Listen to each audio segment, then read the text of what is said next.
Hey, what's up people, Piz out here, and I want to do this video as a response to a video that Boogie2988 did a couple of months ago talking about his own experience with the stigma and the ridicule that overweight and obese people deal with on a daily basis. And his video really touched me on a number of levels. And I want to talk about, sort of my own testimony of being a big guy and the steps that I took to improve my situation, to change things. And change is going to be a recurring theme in this video, not just having to do with your appearance or your weight, but just if you're in a bad situation, if you're in an unhappy situation, if you're in a depressed situation, you have to take steps toward changing that situation. But I'll get to that I'll get to that momentarily. I've always been a big guy. I've talked about this a lot on my main channel, but I've always been a big guy, but I've always been a pretty active big guy. I played sports throughout high school and college. After college, though, I settled into a pretty sedentary 9-to-5 desk job, office type situation. 8 hours a day, my butt was parked behind a desk. I would go get fast food every day for lunch. And before I knew it, I was tipping the scales at over 400 pounds. Now, two things happened that were the big catalysts toward me, taking those strides to improve my health and to lose weight. Number one, I had a kidney stone. If anybody out there has had a kidney stone, you know that that is a pain that you never want to experience again. My urologist took one look at me and he said, "It's your diet. It's too much pop, cola, soda, whatever, too much bad food, not enough exercise." Catalyst number two was I had scheduled a vacation in Florida with my girlfriend to go to Disney World. I had never been. I was really excited about it. I knew it was going to be a lot of walking around the parks. I knew it was going to be very, very hot. And, I was a big guy.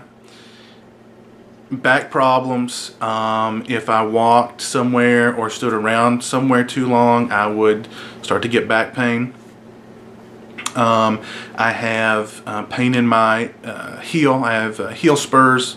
Plantar fasciitis is the technical term. That's something that I still deal with today.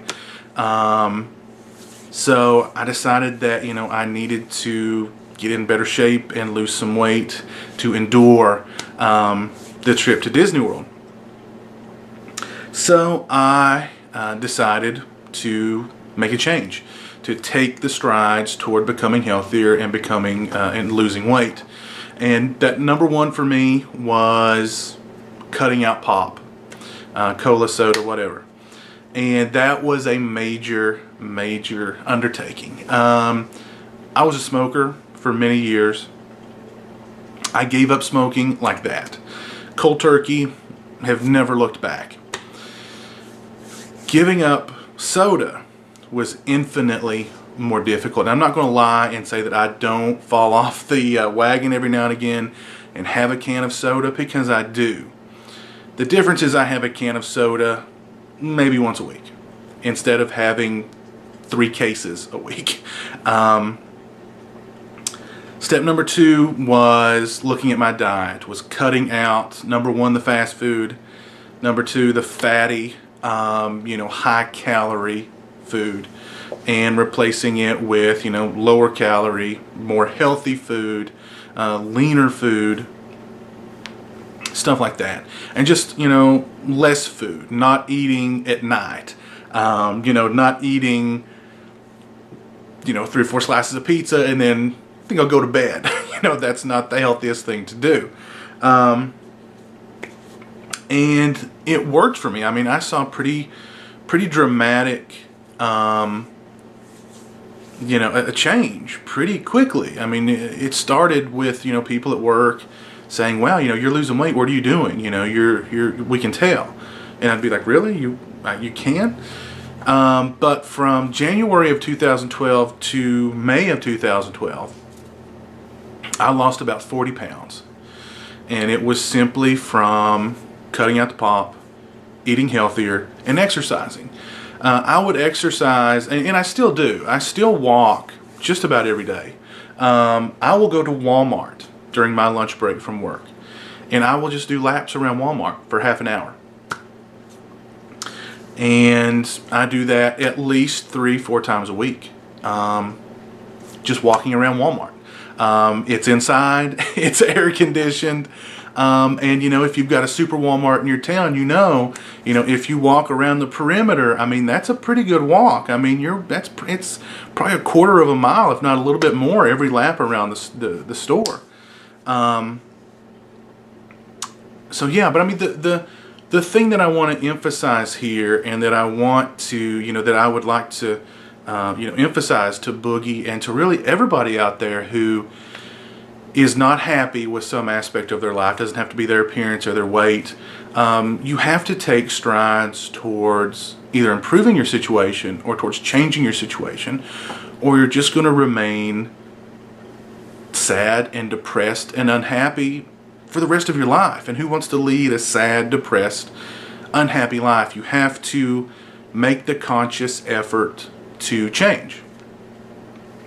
And if I could instill any words to Boogie, I would say, number one, cut the pop in half.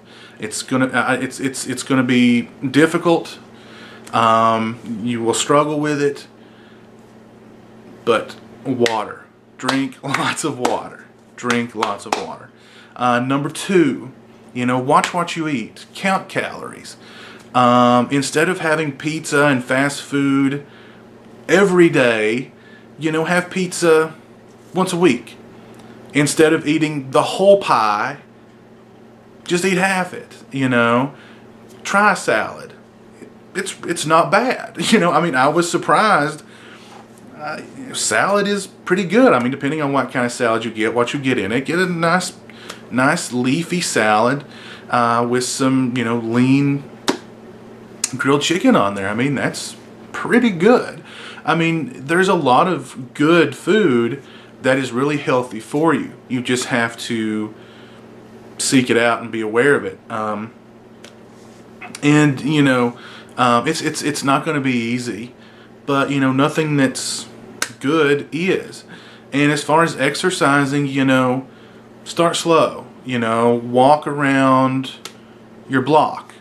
When you go to Walmart or wherever it is you shop, park a little further away from the store so that you get a few more steps in, walking to and from the store. I bought a DVD, a workout DVD that had some very sort of low impact exercises that you could do just standing up. And, that worked great for me. But I mean, there's a lot out there that, you can utilize that is going to help you. But you have to be willing to take that first step toward improving your situation. And again, this goes for, not just if you're unhappy with your weight or your appearance, but if you're unhappy with your job, if you're unhappy with your relationship, if you're unhappy with whatever it is that you're unhappy with, if you don't take those strides toward improving your situation or towards changing your situation, you're just going to remain unhappy. So I mean, that's the big thing here, and again, I mean, I don't want to sound like a hypocrite. I mean, I'm not perfect either. I've managed to keep off pretty much all the weight that I've lost. I still exercise. I still try and eat as healthy as possible. I still drink gallons of water a day, tea, coffee, stuff like that. And I've noticed a change. I feel better. I can walk up and down stairs without feeling like I'm Hannibal crossing the Alps, and by the time I get to the top of the stairs, I'm like, oh God. You know, my back doesn't bother me anymore. You know, but again, you know, I had to consciously take those steps toward changing and toward improving, and it wasn't easy, but I'm glad I did it, and I continue to do it. And you know, if you put forth the effort, Boogie, you can do it too. Or, you know, anybody out there in internet land and YouTube land, if you want to change, you've got to take the conscious steps toward you know, toward it, toward that change. So anyway, I hope that, you know, this video was in some way inspirational to somebody out there. But anyway, yeah, just wanted to share that, and hopefully I can inspire someone. I don't know. Anyway, until next time, you guys take it easy. Peace.